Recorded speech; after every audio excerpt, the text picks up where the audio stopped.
किसे नहीं पसंद। प्रेगनेंसी में आम खाना चाहिए, लेकिन आम खाने से रिलेटेड क्या बातें आपको पता होनी चाहिए जिससे कि आम का आप ज़्यादा फायदा ले पाओ, आम से फोड़े, फुंसी, गैस, ब्लोटिंग या कोई साइड इफेक्ट आपको ना आए। Hello and welcome again to YouTube mom channel. I hope आपने चैनल को जरूर सब्सक्राइब किया है। प्रेगनेंसी में आम खाना चाहिए या नहीं खाना चाहिए, इस पर मैं पहले ही आपसे वीडियो शेयर कर चुकी हूँ। आशा है आपने ज़रूर देखा होगा, नहीं देखा है तो ये वीडियो जाकर ज़रूर देखें। इसका लिंक यहाँ आई बटन में दिया हुआ है। आम प्रेगनेंसी में आप खा सकती हैं, लेकिन आम खाने से क्या आपको कुछ साइड इफेक्ट होने के चांसेस हैं? साइड इफेक्ट तो नहीं कह सकते, लेकिन कुछ फीमेल्स को ब्लोटिंग की प्रॉब्लम, कुछ फीमेल को इंडाइजेशन की प्रॉब्लम हो सकती है। तो उसमें वो क्या गलतियां करते हैं, हम वीडियो में सब कुछ सीखेंगे, वीडियो को पूरा देखें। फ्रेंड्स, जो आम होता है आयुर्वेद के अकॉर्डिंग वात, पित्त, कफ तीनों को शांत करता है, सम कर देता है पका हुआ आम।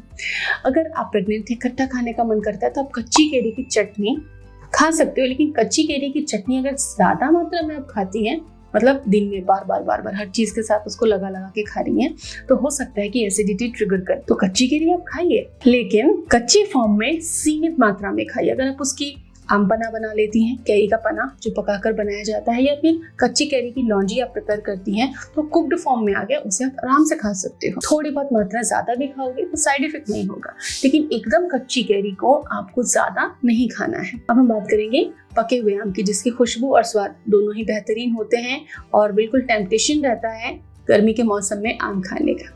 सभी को इंतजार होता है, सभी पसंद करते हैं। तो गर्मियों में एक दिन में एक आम आप सरलता से खा सकते हो, बिल्कुल आपको खाना चाहिए, क्योंकि आम में vitamin C, magnesium, iron, calcium, protein, carb, fat सब कुछ आपकी हड्डियों के लिए, बच्चे के विकास के लिए, वेट गेन के लिए, एनर्जी के लिए, खून की कमी के लिए, कब्ज दूर करने के लिए, सब चीज का इलाज इसके अंदर है। शरीर के दोषों को भी ये सम कर देता है, स्किन को भी अच्छा रखता है। और थर्ड ट्रिमेस्टर में जब वेट गेन की जरूरत होती है तो मैंगो आप आराम से खा सकते हो। लेकिन आम को कैसे खाएं? खाने में गलतियां होती है कुछ ना कुछ, जिससे कि आम आपने खाया लेकिन उसका पूरा लाभ नहीं मिलता। कई लोगों को खट्टी डकार आती है, कई लोगों को इंडाइजेशन होता है, कई लोगों को वॉमिटिंग हो जाती है। तो क्या प्रेगनेंसी में मैंगो शेक पी सकते हैं? यस, पी सकते हैं।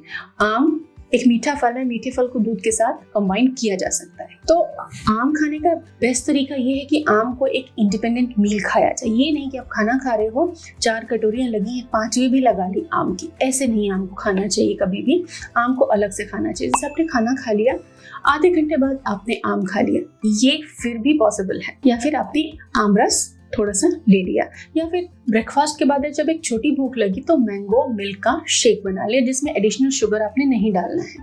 दोनों ही मीठे होते हैं। तो आप एक अलग मील के तौर पे आम खाती हैं तो ये आपको ज्यादा फायदा करता है। चाहे आप मैंगो शेक लें, चाहे आप आम ले, आम रस लें। लेकिन जिनको की इन्फ्लेमेशन है, जिनको डायबिटीज या पीसीओडी या लीवर के इश्यूज हैं, बॉडी हीट बहुत ज्यादा रहती है, थोड़ा सावधान रहे। फायदा नहीं कर रहा है, नुकसान पहुंच रहा है, अनइजीनेस हो रही है खाने के बाद, तो आम ना खाएं या फिर कम खाएं। आम खाने की बहुत बड़ी सावधानी, जिससे कि आम का फायदा आपको नहीं मिलता, वो ये है कि जब आप आम मार्केट से लाते हो और डायरेक्टली कंज्यूम करते हो, तो आम का जो एसिड होता है, फाइटिक एसिड है, वो भी आप ले रहे हो, और वो आम के पोषक तत्वों को शरीर में अवशोषित होने नहीं देता। तो आप जब भी आम खरीद के लाते हैं तो आम को 30 से 40 मिनट एटलीस्ट पानी में भिगो के, बाल्टी में, टब में डुबो के रखें। उसके बाद ही उसको आप कंज्यूम करें। पानी में सोक करने से उसका फाइटिक एसिड कंटेंट रिड्यूस हो जाता है और उसके न्यूट्रिएंट आसानी से बॉडी में एब्जॉर्ब हो जाते हैं। एक दिन में एक मीडियम साइज का आम आप आसानी से खा सकते हैं। प्रेगनेंसी के सभी ट्रिमेस्टर्स में आम कंज्यूम करना सेफ है, लेकिन अगर आपको कोई मेडिकल कंडीशन है तो उसमें आपको थोड़ी सी केयर रखनी चाहिए। इवन डायबिटिक पेशेंट्स को भी मॉडरेट मीठा आम दिया जा सकता है। पीसीओडी के पेशेंट्स को भी आम मॉडरेट अमाउंट में हल्का मीठा आम दिया जा सकता है। आम खाने से बच्चे का और माँ का वेट गेन बहुत अच्छे से होता है। तो अगर आपका वेट ज्यादा है तो आम आप थोड़ा सा कम मीठे वैरायटी का चूज कर सकते हो, क्योंकि आम की इंडिया में बहुत सारी वैरायटीज होती है। कुछ बहुत ज्यादा मीठे होते हैं, कुछ थोड़े कम मीठे भी होते हैं, तो उनका चयन कर सकते हैं। तो फ्रेंड्स, प्रेगनेंसी में आप इंजॉय करें आम का स्वाद, लेकिन कैसे खाना है अलग से खाएं, सोक करके पानी में खाएं, जिससे आपको इसका कोई साइड इफेक्ट ना मिले, फोड़े, फुंसी होना, इन सब से आप बच जाएं। Hope it helps you. Thank you.